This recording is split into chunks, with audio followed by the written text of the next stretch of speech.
अयोध्या में चंदा चोरी के मामले में एसआईटी अब उस तोते से राज उगलवाने की तैयारी कर रही है जो दान के रुपयों का पूरा हिसाब किताब रखता था। उस शख्स का नाम है सुभाष श्रीवास्तव। चंदा चोरी को लेकर सुभाष सबसे अहम किरदार और इस पाप का सबसे बड़ा मास्टरमाइंड बताया जा रहा है। उसे चंपत राय का सबसे भरोसेमंद और खास आदमी माना जाता है।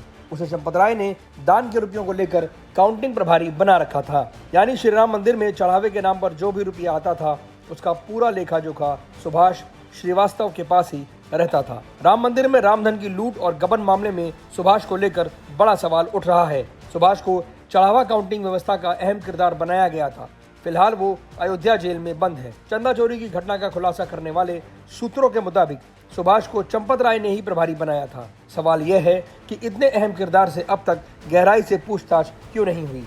एसआईटी जांच के बीच ये सवाल भी उठ रहा है कि वो किसके इशारे पर महीनों से दान के रुपयों की हेराफेरी कर रहा था। सुभाष के अलावा कितने लोग चंदा चोरी में किस किस स्तर पर पाप को अंजाम दे रहे थे। राम मंदिर में चंदा चोरी को लेकर एक और बड़ा खुलासा हुआ है। पुलिस सूत्रों के मुताबिक आरोपियों ने चोरी के लिए 2 अलग अलग गुट बना रखे थे। एक गुट में अनुकल्प, अविनाश और लवकुश थे। ये लोग चंदे के रुपए चुराकर बाग में उनका बंटवारा करते थे।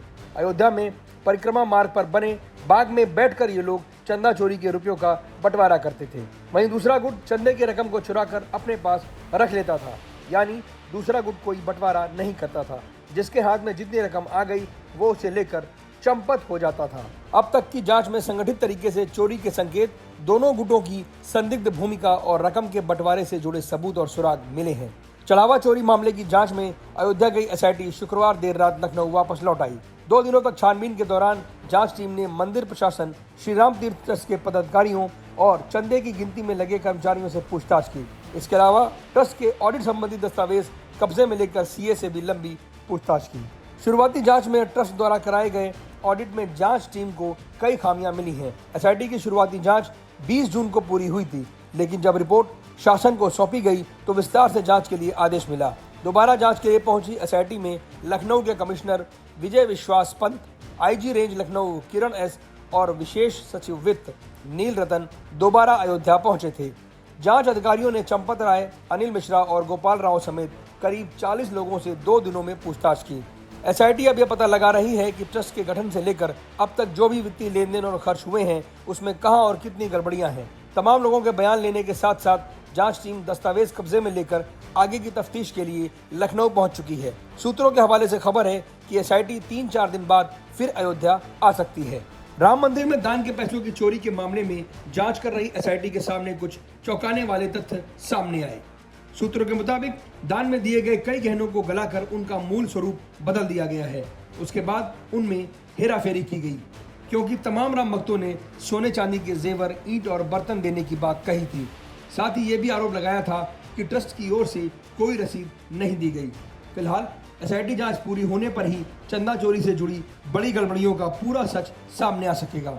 इसके अलावा इस मामले में पुलिस ने जांच के दौरान चंदे की रकम जमा करने वाले बैंक कर्मियों समेत 8 संदिग्धों को भी चिन्हित किया है। एसआईटी की जांच के बीच चढ़ावा चोरी पर सोमवार को श्री राम तीर्थ ट्रस्ट की अहम बैठक बुलाई गई है। इस मीटिंग में 5 मुख्य मुद्दों पर चर्चा होगी।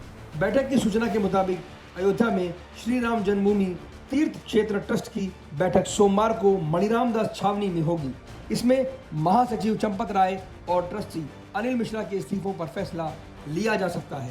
साथ ही दानपत्र से कथित चढ़ावा चोरी मामले में एसआईटी की प्रारंभिक रिपोर्ट पर चर्चा भी होगी। इसके अलावा राम मंदिर की भविष्य की व्यवस्थाओं, सुरक्षा, संचालन और वित्तीय वर्ष 2025-26 के दान, खर्च और बाकी लेखा जोखा की समीक्षा को भी मंजूरी दी जाएगी। राम मंदिर चंदा चोरी को लेकर एक और हैरान करने वाला दावा किया जा रहा है। सूत्रों के मुताबिक महाकुंभ के दौरान करोड़ों राम भक्तों ने बेहिसाब चढ़ावा मंदिर में दिया। खुफिया सूत्रों के मुताबिक महाकुंभ के दौरान अयोध्या में श्रद्धालुओं की संख्या कई गुना बढ़ी। रामलला को भारी मात्रा में चढ़ावा आया। उसी समय चढ़ावे की गिनती के लिए ट्रस्ट की सिफारिश पर अतिरिक्त स्टाफ लगाया गया। दावा किया जा रहा है कि इस एक्स्ट्रा स्टाफ में शामिल कई लोग बैंकिंग या कैश काउंटिंग से जुड़े नहीं थे, बल्कि ये लोग पहले हाउसकीपिंग जैसे काम करते थे। काउंटिंग एजेंसी का कहना है कि उसे अपनी मर्जी से लोग चुनने की छूट नहीं थी, बल्कि ट्रस्ट की तरफ से भेजे गए नामों का बेसिक वेरिफिकेशन करके उन्हें चंदे की गिनती में लगा दिया गया। इसीलिए बड़ा सवाल यही है कि महाकुंभ के दौरान जब बेहिसाब चढ़ावा आया तो क्या उसी भीड़ और अव्यवस्था का फायदा उठाकर सबसे बड़ी लूट को अंजाम दिया गया? यहाँ तक आरोप लगाया जा रहा है कि महाकुंभ के दौरान जितना चढ़ावा आया उसका पूरा पैसा बैंक तक नहीं पहुंचा। बहरहाल अब एसआईटी की दूसरे दौर की जांच चल रही है।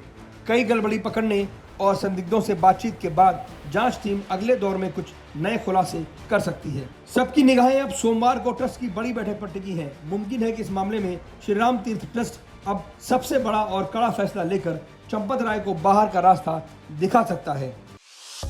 भारत बज़ लाइव, हर खबर में भारत।